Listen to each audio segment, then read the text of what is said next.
निजोपदेश राधा स्वामी भाग दूसरा। जो दुनिया के हाल को गौर करके देखा जावे तो मालूम होता है कि सब जीव जंतु सुख के हासिल करने की चाह रखते हैं और उस चाह के पूरा करने के लिए रात और दिन मेहनत कर रहे हैं। जो सुख की देहधारियों को इस संसार में हासिल होते हैं वे सब इंद्रियों के भोग हैं और इंद्रियां स्थूल शरीर में हैं और यह शरीर और इंद्रियां दोनों जड़ हैं। सूरत यानी रूह की चैतन्यता से चैतन्य शक्ति इनमें मालूम होती है और जो सुख की इंद्रियों के भोग हैं वे सब नाशवान और थोड़ी देर का आनंद और रस देने वाले हैं। बाद उसके फिर चाह उन्हीं भोगों की बार बार उठती है और हर दफा उन भोगों के हासिल करने के वास्ते जतन और मेहनत करना पड़ता है। गौर करने से ये भी मालूम होता है कि जिस कदर आनंद और रस सुख इंद्रियों का प्राप्त होता है वह सूरत यानी रूह की धार के सबब से है, जो कि वक्त भोग करने के जिस इंद्री का वह भोग विषय है उस इंद्री के द्वारे पर आ बैठती है। जो सूरत की धार किसी इंद्री के स्थान पर न आवे तो उस इंद्री का रस बिल्कुल नहीं मिलता है। स्वप्न अथवा ख्वाब देखने की हालत से मालूम होता है कि रस और आनंद जैसा कि जागने की हालत में इंद्रियों के भोग भोगने के वक्त हासिल होता है उसी कदर स्वप्न अवस्था में भी प्राप्त होता है। इससे जाहिर है कि सर्व इंद्रियों की शक्ति और रस और आनंद अंतर में मौजूद है, क्योंकि ख्वाब के वक्त बाहर की इंद्रियां और देह दोनों बेकार होती हैं और कोई पदार्थ भी बाहर मौजूद नहीं होता है। यह भी गौर करने से मालूम होता है कि जिस कदर इल्म और विद्या और बुद्धि और चतुराई और कारीगरी और चालाकी वगैरह की बातें जारी हैं वह सब आदमी ने जारी करी हैं। यानी सब किताबें और कायदे और पोशीदा भेद कुदरत का और ताकत 3 गुण और 5 तत्व और भी हाल आसमान और जमीन और तारागण और सूरज और चांद और जानवर और वनस्पतियों वगैरह का सब आदमी ने जाहिर किया है और जितने मजे और स्वाद और रस और आनंद और खुशी वगैरह हैं वह सब सूरत की धार में है। इससे साबित हुआ कि सूरत कुल इल्म और ज्ञान और आनंद और शक्ति और सिद्धि वगैरह का भंडार और खजाना है। सूरत की धार शब्द की धार है, क्योंकि जहाँ धार है वहीं आवाज है और यही धार ज्ञान की धार और नूर की धार है। गौर करने से ये भी नजर आता है कि इस लोक में सूरत हर एक देह में कितनी ही तह या गिलाफ के अंदर है और ये गिलाफ माया के उस पर वक्त उतार के अपने निज देश या स्थान से जैसे जैसे माया के मंडल में होकर सूरत उतरती आई है चढ़ गए हैं। और माया में बहुत से दर्जे हैं, यानी अति सूक्ष्म और कम सूक्ष्म और सूक्ष्म और स्थूल और ज्यादा स्थूल और निहायत स्थूल वगैरह वगैरह।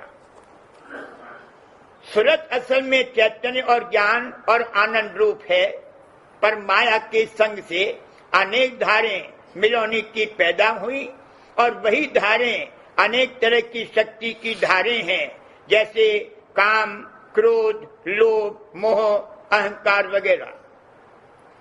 और माया के मसालों की मिलौनी के सबब से गिलाफ पैदा हुए हैं। इन्हीं गिलाफों का नाम देह है और इन गिलाफों का संग और उनमें मोहब्बत करने से सूरत को सुख और दुख भोगने पड़ते हैं। असली रूप सूरत का माया और उसके गिलाफों से बिल्कुल अलहदा है। जैसे स्वप्न के वक्त सूरत को स्थूल देह के दुख सुख की खबर नहीं होती और गहरी नींद में अंतःकरण के दुख सुख की जो सूक्ष्म शरीर में मालूम होते हैं खबर नहीं होती। इससे साफ जाहिर है कि जिस कदर दुख सुख जीव भोगते हैं वो स्थूल और सूक्ष्म देहियों के संगत से भोगने पड़ते हैं। असली रूप सूरत का देहियों के रूप से बिल्कुल जुदा है। जो कोई देही के दुख और सुख से बचना चाहे और निर्मल और सच्चा और ठहराऊ आनंद और खुशी हासिल करना चाहे तो उसको चाहिए कि जिस तरह मुमकिन होवे देहियों के संग से सूरत की धार को अलहदा करके पहले सूरत के स्थान पर यानी 10वें द्वार में लौटावे और फिर वहां से सत्यलोक और राधास्वामी धाम में जहाँ की सूरत का निज घर है और वही कुल सूरतों का भंडार है पहुंचावे। तब उसको असली सुख और पूर्ण आनंद कि जो कभी ना घटे और ना नाश होवे प्राप्त होना मुमकिन है। और जो कि वहाँ कोई गिलाफ माया का नहीं है तो वहाँ किसी तरह का कष्ट और क्लेश भी नहीं है। दुनिया के सुख जितने हैं वो मलिन यानी कसीफ हैं और उनका रस और स्वाद देह और इंद्री और कोई कोई अंतःकरण तक मालूम होता है मगर उसमें पूरी शांति नहीं होती है।